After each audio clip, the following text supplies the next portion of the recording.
जब तक है डोर हाथ में तब तक का खेल है। देखी तो होंगी तुमने पतंगे कटी हुई। जो डोर है पतंग की मोदी जी के हाथ में है। मैं उषा राणा, पहले तो मैं बता दूं, मैं मुनव्वर राणा साहब की बेटी भी हूँ। मैंने 2022 में कंटेस्ट किया एज एमएलए फ्रॉम पूर्वा उन्नाव, एक डिस्ट्रिक्ट है वहाँ से। प्रियंका जी ने मुझे टिकट दिया। मेरी खुशनसीबी है कि मुझे मौका मिला। देखी जो होगी तुमने पतंगे कटी हुई। आप मोहतरमा का तारुफ तो इनकी जबानी सुन ही चुके हैं। आप मोहतरमा उर्दू के मशहूर शायर जनाब मुनव्वर राणा साहब की साहबजादी हैं। मगर अफसोस कि मुनव्वर राणा साहब ने इन्हें उर्दू के चंद अल्फाज तो सिखा दिए, मगर सियासी गुफ्तगू करने का सलीका और तरीका ना तो मुनव्वर राणा साहब ने और ना ही कांग्रेस पार्टी ने इन्हें सिखाया। इनकी कुछ बातें तो ऐसी लगती हैं जैसे कि ये कल के ही दिन एमआईएम को ज्वाइन करने जा रही हैं। आप मोहतरमा 2022 में उन्नाव के पूर्वा विधानसभा से कैंडिडेट थी। मैं आप मोहतरमा से पूछना चाहता हूं कि आप पूर्वा विधानसभा में अपनी door BJP candidate Anil Singh के हाथ सौंप करके क्यों चली आई?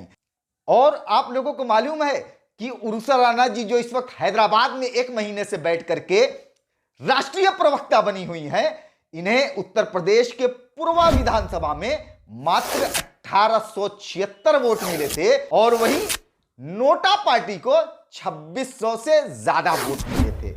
आपने देखा जब मोब रीचिंग शुरू हुआ था यूपी में, सबसे पहले आवाज कोई उठाता है तो कांग्रेस पार्टी उठाती है और राहुल जी, प्रियंका जी उठाते हैं। आप मोहतरमा कहती हैं कि अगर उत्तर प्रदेश के अंदर लिंचिंग होती है तो सबसे पहले राहुल गांधी जी और प्रियंका गांधी जी आवाज उठाती हैं। मगर बड़ा अफसोस कि टीवी चैनलों पर, सोशल मीडिया पर वो बयान आपको दिखाई नहीं देता है।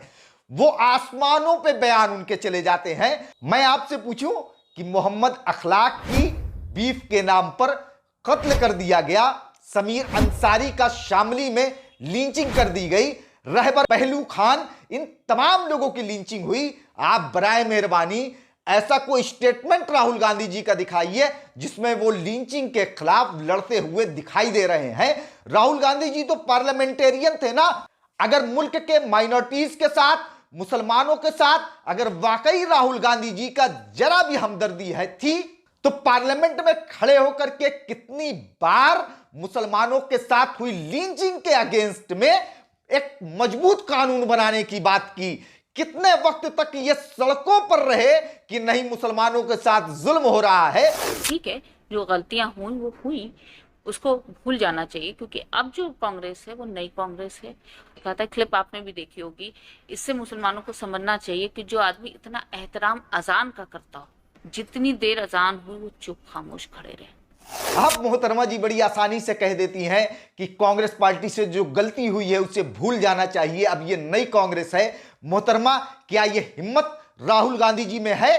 क्या ये हिम्मत प्रियंका गांधी जी में है? क्या ये हिम्मत सोनिया गांधी जी में है कि कहीं मंच पर खड़े होकर के देश के मुसलमानों से मुखातिब होकर के कहें कि देश के मुसलमानों, हमारी सरकार में इस मुल्क के अंदर सैकड़ों दंगे हुए जिसके अंदर मुसलमानों का खून बहा, हमारी वजह से बाबरी मस्जिद जैसी इतनी बड़ी मुल्क में कंट्रोवर्सी पैदा हुई जिससे हिंदू और मुसलमानों के बीच में इख्तलाफ पैदा हुआ, हमारी वजह से मुस्लिम कौम को पूरे देश में दहशतगर्द के नाम से मशहूर किया गया और यही कांग्रेस पार्टी की सरकार में मीडिया ट्रायल चलाए गए, एक आम मुसलमानों के दिल के अंदर दहशत और डर का माहौल पैदा किया।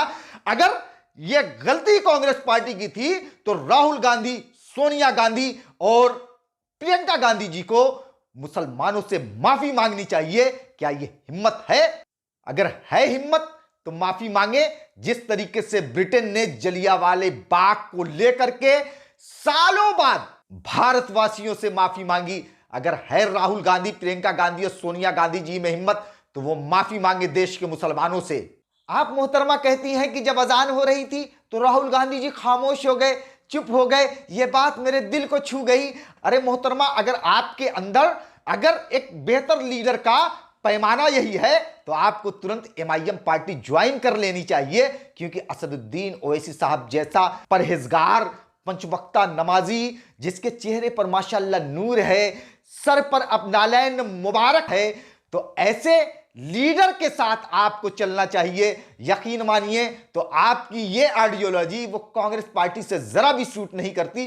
क्योंकि हम मुसलमानों ने यह देखा कि टोपी लगा करके राहुल गांधी जी, टोपी लगाकर नीतीश कुमार जी, टोपी लगा करके मुलायम सिंह यादव जी, टोपी लगा करके अरबी रुमाल रख करके अखिलेश यादव जी, शरद पवार जी, देश के जितने नाम निहाद सेकुलर जमात के लीडर हैं, इन तमाम लोगों ने टोपी लगा करके हमको लगातार 75 साल से टोपी पहनाते चले आ रहे हैं। आज मुसलमानों की हालात नौकरियों में बदतर है, रोजगार है नहीं इनके पास, और अगर इसका सबसे बड़ा जिम्मेदार है तो उर्मिला राणा जी, जिस पार्टी का आप सपोर्ट कर रही हैं वही पार्टी इसकी जिम्मेदार है। केसीआर को या और कहीं वोट डालते हैं तो उससे समझ लिए पूरे हिंदुस्तान का जो मुसलमान है वो झेलता है, वो मारा जाता है, वो काटा जाता है।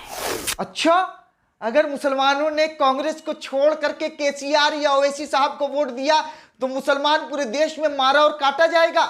मोहतरमा, आप उस सरजमी पर बैठी हुई हैं, आप उस हैदराबाद में बैठी हुई हैं जहां सबसे कम मुसलमानों का इस्तेहाल होता है। अरे क्या बेवकूफी भरी बातें कर रही हैं? आपको तो कम से कम मुताला करना चाहिए, सीखना चाहिए, आपको डेटा उठा करके देखना चाहिए कि जितनी देश भर में लिंचिंग होती है, जितना देश भर में माइनॉरिटीज के साथ उत्पीड़न होता है, क्या उतना हैदराबाद और तेलंगाना में हो रहा है?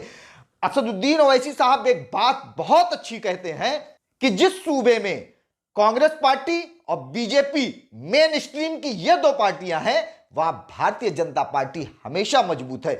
और तेलंगाना की आवाम, अगर वहां कांग्रेस पार्टी को मजबूत किया तो यकीन जानिए कल के दिन भारतीय जनता पार्टी तेलंगाना में मजबूत होने वाली है, और वही सारी चीजें होंगी जो बीजेपी शासित प्रदेशों में बरवक्त में हो रहे हैं। तो मैं मुसलमानों से ये कहूंगी कि देखिए, हम वो कौम हैं जो सिर्फ अल्लाह से डरने वाले लोग हैं। अगर हम इंसानों से डरने लगेंगे तो ना हम दुनिया के रह जाएंगे, ना आखिर